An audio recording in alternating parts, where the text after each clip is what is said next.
Once again, it's Maple Sumo. We're back with Maple Sumo. It's day 2 of the 2026 Haru Basho. I'm here to give you your daily updates. So let's get right into it. Let's start with our updates on injuries. Midori Fuji, who is out with what they call heart failure. We now have an actual update from the doctors, and it's exactly what the translations were afraid it was. He's got fluid building in his lungs and heart right now, so they're going to have about a month worth of treatment on that. This is a very treatable condition with ongoing medications, diuretics, things like that, but it could be career-ending because having the extra weight on from being a competitor here, while he doesn't look big when you put him beside other wrestlers, he is just big for a regular person of his height. But we'll see what comes out of the next few weeks of treatment here and whether or not he's able to continue sumo with some medication adjustments or if this might be the end of his career. We had 2 Kyujo announcements today. After the injuries yesterday, Hakuno Fuji is going to be out with a toe injury. It looks like he has re-aggravated that ligament that he was out with last tournament. He said the pain has come back in the exact same spot, so better for him to rest that for a while than risk further damage. As well, Onokatsu, who looked like his knee gave out on him, turns out in that collapse his left ankle was actually sprained. So he's going to be out for I don't know how long. Given injuries like this, it's very typical to see them take a few days off, tape it up, and come back and try again. Even if it means taking some losses, they'd rather fight out the rest of the tournament than sit out with something like an ankle sprain. But we'll see if he comes back. So, starting things off in the Makuuchi division today, we have Sadano Umi, who comes up from Juryo to face newcomer Fuji Ryoga. Fuji Ryoga, you'll remember, debuted with his stablemate Fuji Seiyun for the first time in Makuuchi. This time he manages to pick up his first win, thrusting out Sadano Umi to put both men at 1-1. So good for him. He's got his first ever Makuuchi victory, and he's hoping to get at least a Kachikoshi. Next up, Asahakuryu versus Kuroeho. Kuroeho started with the win yesterday, and Asahakuryu was a little bit underperforming, and he was absolutely overwhelmed in this fight. So they are now both at 1-1. Kinbozan versus Mitakeyumi. Mitakeyumi started yesterday strong and weathered an early storm from Kinbozan. Used his superior experience to circle around him and managed to force him back out after absorbing all those blows. So he's now 2-0, and Kinbozan drops to 1-1. Tobizaru versus Chiyoshoma, who both had first day losses. Tobizaru came in leading this heads up at 8-1. He actually won the last 7 matches against Chiyoshoma. But this time Chiyo started with a face slap and eventually just pushed Tobizaru out in pretty quick fashion here. I'm sure he's happy to break his losing skid against this guy and improve to 1-1. Next, Nishiki Fuji is up against the other first-time Makuuchi, Fuji Seiyun. They both had first-day wins and locked up on the charge and spent like 50-something seconds just tug-of-war back in the middle there. Nishiki Fuji fended off some attacks and then finally got a right-hand inside grip and overpowered Fuji Seiyun at the rope. So it was a real battle of endurance there, but Nishiki Fuji showed that he had the long-term stability. Next, Shishi and Asakoryu, who both started 1-0. Shishi, the much taller man, Asakoryu, got in, stayed low and close, and managed a quick shift to the right and pull right on the edge, breaking Shishi's balance and managing to push him out. Asanoyama came up against Osho Umi. This was essentially not a fight. Asanoyama came in immediately, didn't even have to fully grip the belt, and just shoved him out with his body weight, essentially, in borderline split second. Osho Umi looked like he wasn't even present. So that's gets Asanoyama his first win this tournament, putting him at 1-1, and Osho Umi drops to 0-2. Next, Toki Hayate and Goroyama. Goroyama being a hometown boy for this tournament, again showed his straightforward pushing style and charged straight ahead, shoved Toki Hayate out in a couple of seconds, and really gave the home crowd team hometown team something to cheer for here. And then next we had Roga versus Tamawashi, who both had a rough start yesterday. Tamawashi, the oldest man in the division, his old man strength was nearly successful. He looked like the better wrestler this entire fight, but at the last second, right at the rope, Roga did a little quick pull move that just managed to tip Tamawashi over enough that his hands touched down outside of the ring before Roga's hands touched down. So unfortunately, the Iron Man goes to 0-2, while Roga evens out at 1-1. And the next is Oshoma versus Ura. Ura, the both fan favorite and another hometown boy here in Osaka. Someone told Ura that the secret to success is getting low, and he looked like he wanted to sit on the dojo this entire fight. He stayed low, he weathered a bunch of slaps and initial thrusting attempts from Oshoma, but then got inside of those attacks and forced him out for another great win. So he's off to a good start, 2-0. Shodai got our first Fuzensho, or our forfeit win over Hakuno Fuji, who you'll remember withdrew with that ligament toe injury. So Shodai is now 1-1. Abi came up against Ichi Yamamoto. Abi's back is heavily taped up, which is unusual for him.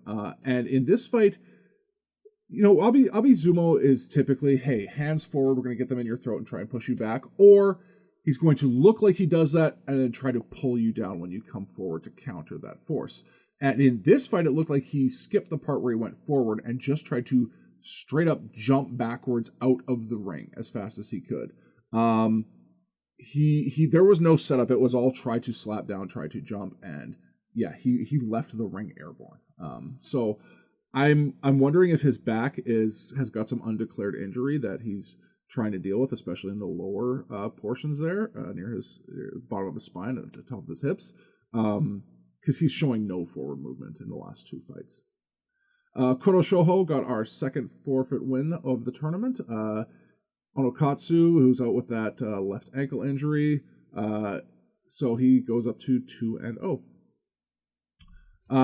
Coming down to Daieisho and Hirado Umi. So our kissable king got in and under the left shoulder of Daieisho and just blew him off the dojo in quick succession.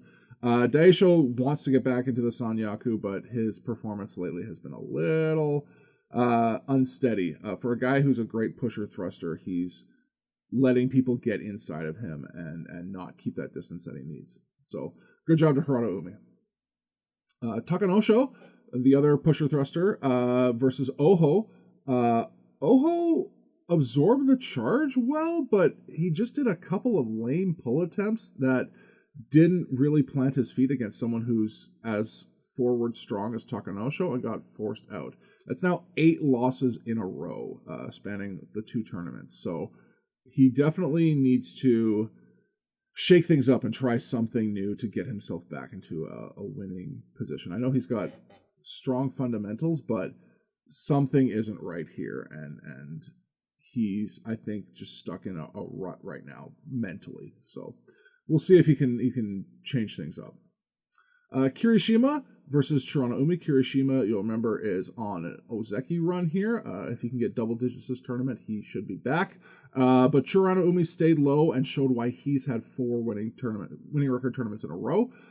So it was a bit of an upset here for Chirana Umi, but Kirishima's Ozeki hopes are still alive. He can give up a couple of losses here, but one like this, it's got to be a little bit demoralizing. So we'll hope he can shake it off and get back in form tomorrow.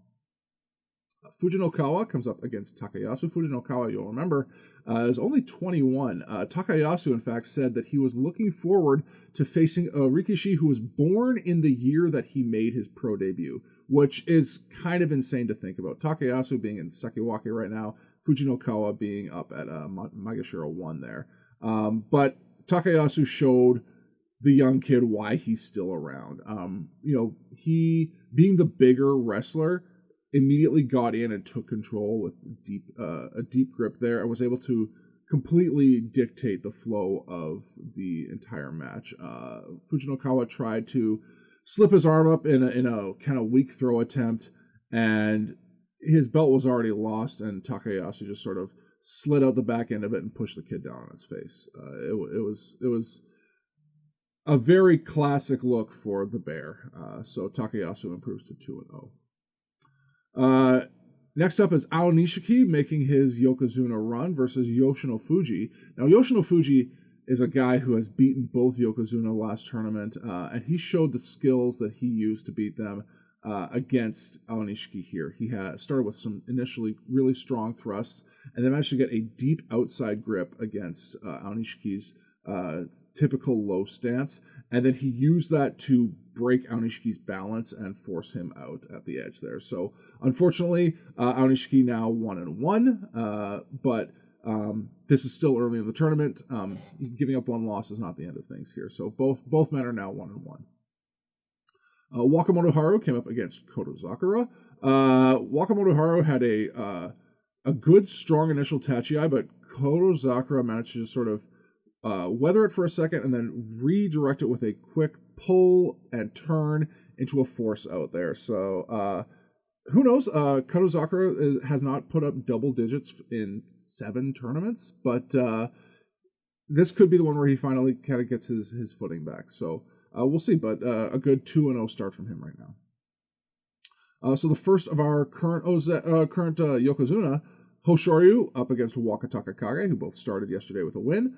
Waka nearly picked up his second straight Yokozuna win and got Hoshoryu right to the edge, but Hoshoryu's balance, like I said yesterday, is impeccable, and he had a beautiful little move right at the edge, like right at the rope, to slide to the side, get catch Wakataka Kage moving forward, and force him out. And it really showed why he leads this head-to-head matchup now 11-6. So he's 2-0, Wakataka Kage 1-1. And then finally, our other Yokozuna, Onosato versus Atami Fuji. Both had first-day losses. Onosato came into this charge almost oblique. He kept his left shoulder back and really only looked to be pushing with half of his body, which, against someone who's as big as Atami Fuji, really does not work. He wasn't able to beat him last tournament with his body in a better condition, and it did not work this time.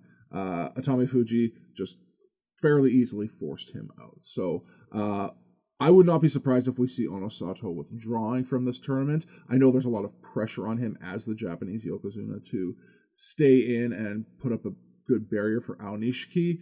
Aonishiki is good, but he's mortal. I don't think it's necessary to keep Onosato there just to make sure that his Yokozuna check is true. But I think it would be better to have him withdraw and there be questions about whether he can beat him. I mean, you've seen these guys fight before. It's not like it's not like Onosato can't beat Aonishiki. Like, that's absolutely not true. So I think at this point, we don't need another Kisenosato who gets to Yokozuna and then just wrecks his body on the way and never gets the time to properly recover and be a good example for it. So I think if he's smart, he's still young, he'll take some time right now and get that shoulder taken care of and then be a real force in the next tournament.